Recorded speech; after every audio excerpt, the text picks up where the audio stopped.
വീട്ടിലുള്ള ചേരുവകൾ വെച്ചിട്ട് വളരെ പെട്ടെന്ന് സിമ്പിളായിട്ട് കുട്ടികളൊക്കെ ചോദിക്കുന്ന സമയത്ത് തയ്യാറാക്കിയെടുക്കാൻ പറ്റുന്ന ഒരു അടിപൊളി പുഡിങ്ങിൻ്റെ റെസിപ്പിയായിട്ട് ഷെയർ ചെയ്യുന്നത്. നല്ല ടേസ്റ്റാണ് കഴിക്കാനായിട്ട്.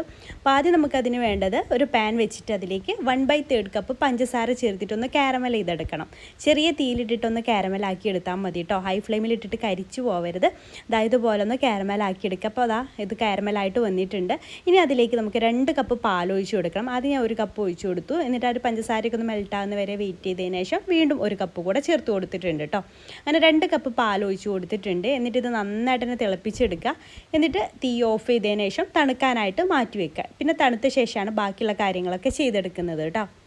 അപ്പോൾ ഒരു പാലിൻ്റെ മിക്സ് തണുത്ത ശേഷം നമുക്ക് ഒരു ബൗൾ എടുത്തിട്ട് അതിലേക്ക് 2 മുട്ട ചേർത്ത് കൊടുക്കാം. നമ്മളിതിലേക്ക് ചൈന ഗ്രാസ് അല്ലെങ്കിൽ ജലാറ്റിന്, കോൺഫ്ലോർ, കസ്റ്റർഡ് പൗഡർ ഒന്നും യൂസ് ചെയ്യുന്നില്ല കേട്ടോ. നമ്മളതിന് പകരമായിട്ട് മുട്ടയാണ് യൂസ് ചെയ്യുന്നത്. അപ്പോൾ 2 മുട്ട ഒരു ബൗളിലേക്ക് ഇട്ട് കൊടുക്കാം. എന്നിട്ട് നമുക്കൊരു വിസ്ക് ഉപയോഗിച്ചിട്ട് നന്നായിട്ടൊന്ന് ബീറ്റ് ചെയ്തെടുക്കാം. നന്നായിട്ട് ഇതുപോലെ ഒന്ന് എല്ലാം ഒന്ന് മിക്സ് ആകുന്ന രീതിയിലൊന്ന് ബീറ്റ് ചെയ്തെടുത്താൽ മതി. അപ്പോൾ അത് ബീറ്റ് ചെയ്തെടുത്ത ശേഷം നമുക്ക് അതിൻ്റെ ആ ഒരു മുട്ടയുടെ ഫ്ലേവർ പോകണം എന്നുണ്ടെങ്കിൽ നിർബന്ധമൊന്നുമില്ല, ഓപ്ഷണലാണ്. 1 ടീസ്പൂണ് വാനില എസൻസ് ചേർത്ത് കൊടുക്കാം. അല്ലെങ്കിൽ ഏലക്കപ്പൊടി ഉണ്ടെങ്കിൽ അത് ചേർത്ത് കൊടുത്താലും മതി കേട്ടോ, വാനില എസൻസ് കയ്യിലില്ല എന്നുണ്ടെങ്കിൽ. എന്നിട്ട് നന്നായിട്ടൊന്ന് മിക്സ് ചെയ്തിട്ട് മാറ്റി വെക്കാം. അപ്പോഴേക്കും നമ്മുടെ ഈ ഒരു പാലൊക്കെ തണുത്ത് വന്നിട്ടുണ്ടല്ലോ, അതിലേക്ക് ഈ ഒരു മുട്ടയുടെ മിക്സ് ഒഴിച്ചിട്ട് മിക്സ് ചെയ്തെടുക്കാം. അതെല്ലാം കൂടെ നന്നായിട്ട് തന്നെ വിസ്ക് ഉപയോഗിച്ചിട്ട് തന്നെ മിക്സ് ചെയ്തെടുത്താൽ മതി. നന്നായിട്ട് തന്നെ മിക്സ് ചെയ്തെടുക്കണം കേട്ടോ. അതിനുശേഷം നമുക്കിതൊരു അരിപ്പയിലൂടെ അരിച്ചെടുക്കാം. മുട്ടയുടെ ഇതൊക്കെ നമുക്ക് മിക്സ് ആവാത്തതൊക്കെ ഉണ്ടെങ്കിൽ അരിപ്പയിലൂടെ ഒഴിച്ചു കൊടുത്താൽ അത് ക്ലീനായിട്ട് കിട്ടും. അപ്പോൾ ഇങ്ങനെ ജസ്റ്റ് ഒന്ന് അരിപ്പയിലൂടെ ഒഴിച്ചു കൊടുക്കാം. അപ്പോൾ ഇത്രയേ ഉള്ളൂ, നമ്മുടെ പുഡിംഗ് മിക്സ് ഇവിടെ റെഡി ആയിട്ടുണ്ട്. ഇനി നമ്മളിത് ആവിയിലാണ് കേട്ടോ വേവിച്ചെടുക്കുന്നത്. ഞാനിവിടെ ചൂട് തട്ടിയാൽ കുഴപ്പമില്ലാത്ത ഗ്ലാസ്സിലാണ് ഇത് സെറ്റ് ചെയ്തെടുക്കുന്നത്. അപ്പം സ്റ്റീലിൻ്റെ മോൾഡൊക്കെ ആണെന്നുണ്ടെങ്കിൽ അതിൽ സെറ്റ് ചെയ്തെടുത്താലും മതി. അപ്പം ഞാനിതുപോലെ 4 ഗ്ലാസ് എടുത്തിട്ട് അതിലേക്കാണ് ഇത് ഒഴിച്ചു കൊടുത്തിട്ട് സെറ്റ് ചെയ്തെടുക്കാൻ പോകുന്നത്.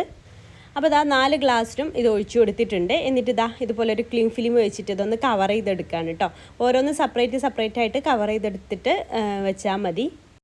ഞാനിത് മൊത്തത്തിൽ കവർ ചെയ്തെടുത്തിട്ട് ഇത് സെപ്പറേറ്റ് ആക്കി എടുക്കാം കേട്ടോ. കത്രിക വെച്ചിട്ട് കട്ട് ചെയ്തിട്ട് ഓരോന്നിനും സെപ്പറേറ്റ് കവർ ചെയ്തെടുക്കുകയാണ് ചെയ്യുന്നത്. അപ്പോൾ 4 ഗ്ലാസും ഇതുപോലെ നന്നായിട്ട് തന്നെ കവർ ചെയ്തെടുക്കുക. അതിനുശേഷം നമുക്ക് ആവി കയറ്റാനുള്ള വെള്ളം ഒന്ന് തിളപ്പിക്കാനായിട്ട് വെക്കണം കേട്ടോ. എന്നിട്ട് ഇതിലേക്ക് അതിൻ്റെ മുകളിലായിട്ട് ഇത് വെച്ച് കൊടുക്കാം. അതിനുശേഷം നമുക്കിതൊരു 15 മുതൽ 20 മിനിറ്റ് വരെ ഇത് ആവി കയറ്റാനായിട്ട് മാറ്റി വെക്കാം കേട്ടോ. ഇതുപോലെ ഒരു മീഡിയം ഫ്ലെയിമിൽ ഇട്ട് കൊടുത്താൽ മതി. ഒരു 20 മിനിറ്റ് ആട്ടോ ഞാൻ വെച്ചിട്ടുള്ളത്. 20 മിനിറ്റിന് ശേഷം എടുത്തിട്ടുണ്ട്.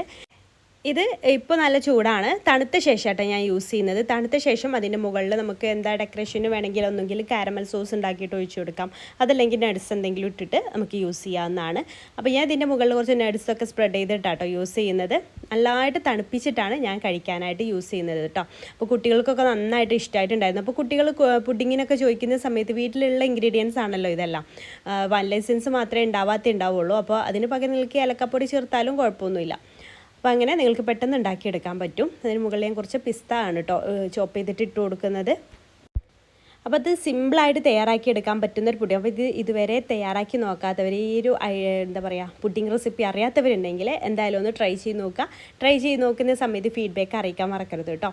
വീഡിയോ ഇഷ്ടമായിട്ടുണ്ടെങ്കിൽ ലൈക്ക് ചെയ്യാനും മറ്റുള്ളവർക്ക് ഷെയർ ചെയ്ത് കൊടുക്കാൻ താല്പര്യം ഷെയർ ചെയ്ത് കൊടുക്കാനും മറക്കരുത്. അതുപോലെ നമ്മുടെ ചാനൽ സബ്സ്ക്രൈബ് ചെയ്യാതെ കാണുന്നവരുണ്ടെങ്കിൽ പ്ലീസ് ഒന്ന് സബ്സ്ക്രൈബ് കൂടെ ചെയ്തിട്ട് സപ്പോർട്ട് ചെയ്യണം കേട്ടോ. അതുപോലെ നമ്മുടെ FB പേജിലാണ് നിങ്ങൾ വീഡിയോസ് കാണുമെങ്കിൽ പേജ് ഫോളോ ചെയ്യാനും മറക്കല്ലേ. ഇൻഷാ അല്ലാഹ് പുതിയൊരു നല്ലൊരു വീഡിയോ ആയിട്ട് നമുക്ക് അടുത്തൊരു ദിവസം കാണാം. താങ്ക്